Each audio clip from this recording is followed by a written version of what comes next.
அனைவருக்கும் வணக்கம். தினம் ஒரு திருக்குறள்.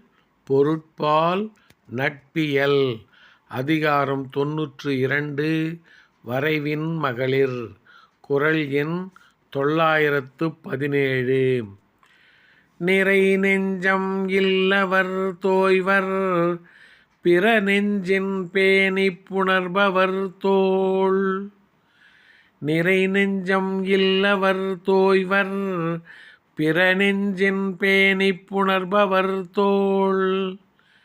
நெஞ்சிலே பொருளாசை கொண்டு புணரும் மகளிரது தோள்களை நிறைந்த நெஞ்சம் இல்லாதவர்களே சேருவர். நெஞ்சிலே பொருளாசை கொண்டு புணரும் மகளிரது தோள்களை நிறைந்த நெஞ்சம் இல்லாதவர்களே சேருவர். குறள் வழி நடப்போம், வாழ்வின் உன்னத நிலையை அடைவோம். நன்றி, வணக்கம்.